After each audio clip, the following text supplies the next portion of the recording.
Do you remember the first time you saw them? Not a celebrity, not a character from a movie. I mean them. The person whose name still makes your chest flutter, even if years have passed. Maybe it was in a classroom when they walked in late, hair a little messy, eyes scanning for an empty seat. Maybe it was at a wedding. A friend introducing you to someone whose handshake felt warmer than the rest of the night combined. Or maybe it was a stranger at a cafe, the world suddenly blurring except for the little galaxy orbiting between the two of you. And before you knew it, you were caught.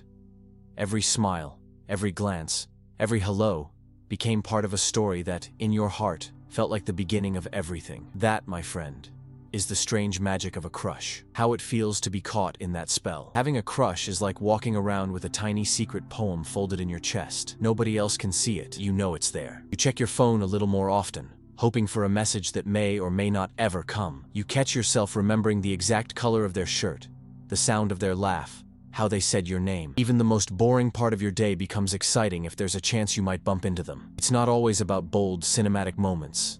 Sometimes the smallest things hit the hardest. Like that day in the rain. I didn't have an umbrella, and neither did they. We both ended up running under the same shop awning. The rain was pouring so loudly we had to lean in just to hear each other. I still remember the smell of rain mixing with their cologne, the way they shook their hair, the way we laughed about nothing. It felt like everything. That's the power of a crush.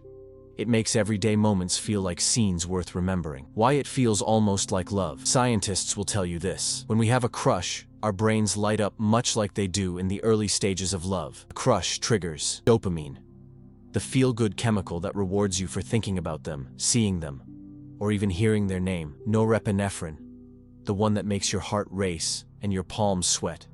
That jittery, I just had too much coffee feeling. Oxytocin, a whisper of the bonding hormone that makes you feel safe, connected, and warm when they're around. It's a chemical symphony playing quietly in the background of your mind every time they enter the frame. But here's the thing. Unlike real love, a crush runs mostly on potential. You're in love with what could be, not necessarily what is. And because of that, your brain paints them in softer colors, edits out the flaws, and leaves you with a masterpiece of possibility. Living in the what-ifs. The sweetest part of a crush is the imagining. Your mind becomes a quiet theater, replaying past moments and scripting future ones. You picture them laughing at your jokes. You wonder what their hand might feel like in yours. You write little conversations in your head, the kind where you always say the perfect thing, and they always understand you perfectly. Even the tiniest things can spin into full romantic scenes. They said, "See you later," at the office. In your head, that's the start of a slow-burn novel. They liked your photo on Instagram? That's basically a modern-day love letter. And every interaction is amplified, like the volume is turned up on life. Crush versus love. Real love is deep, enduring, messy, raw. But a crush? Crush is pure. It hasn't been tested by the hard days yet. It hasn't had to hold you through arguments, through bills, through misunderstandings. It exists in a little glass dome of what we hope could happen. That's why it can feel even sweeter than love sometimes. Because it's untouched by reality. It's the handwritten draft of the story, before the editors come in. Love in its lightest form. Innocent, hopeful, and unscarred. And maybe that's what makes it feel so safe to indulge in. Because in your mind, it can't get messy. It just stays golden. Do you remember your first crush? How you practiced your signature next to theirs in the margins of your notebook? Do you remember how the world seemed to slow down when you saw them walking toward you? That strange mix of joy and terror, like standing on the edge of a cliff and feeling the wind push you forward. Didn't need them to confess their feelings to feel happy. Just seeing them was enough to make the entire day brighter. The beauty of innocence. A crush is the blush before the kiss, the inhale before the confession. It's a song you hum without ever knowing the full lyrics. It's a light in the distance you walk toward, not because you know where it leads, but because it warms you from where you are. It's like holding a snowflake on your palm.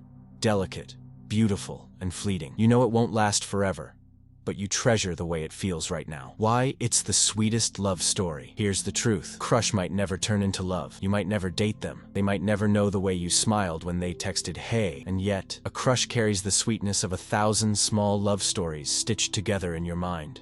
It's the way you remembered their birthday without ever writing it down. The way your heart warmed when they used your nickname. The way you caught yourself talking about them like they were already your favorite chapter. Crush is the love story we write when we're too shy to hold the pen together. It's the dream version of love. Untouched, perfect, and entirely yours. A memory that lingers. Someday you'll think about them. Maybe while walking home at sunset. Maybe while scrolling through old photos. And you'll smile, not because you still want them, but because for a brief and beautiful season of your life, They made you feel something that lit up the ordinary. That's the thing about the sweetest love stories. They don't always need a happy ending. Sometimes, they live forever as perfect beginnings. And if you're lucky, maybe right now, somewhere, somebody's sweetest love story too.